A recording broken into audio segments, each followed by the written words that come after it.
Nou die eerste tool om stres te vernietig is eerstens verander jou frekwensie. So jy moet jou denke verander. Die oggend as jou oë oop gaan. Die tweede ding was kry 'n duidelike intensie, 'n duidelike droom met joy en dankbaarheid wat jy absoluut in jou denke jou mee besig hou.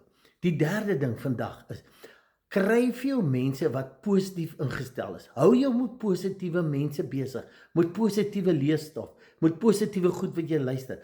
Want die geneigtheid is, ons praat met mense wat dieselfde dink en voel en hulle versterk ons net. Dis eintlik so Martie Martelgat tee partytjie wat jy praat oor en oor en ons verstaan jou situasie. Ja, wie ek is ook daardeur en elkeen wil amper breek oor hulle negatiewe situasie. Hoe gouer jy daar uit gaan kom, hoe gouer jy begin anders dink. Kry mense wat lief is vir jou lewe, hoop het vir jou lewe, opgewonde is vir jou lewe, want dit gaan jou oplig. Ja, maar nee, hulle is te positief, hulle ken nie my situasie nie. Jy moet dit stop en kies wat jy wil hê.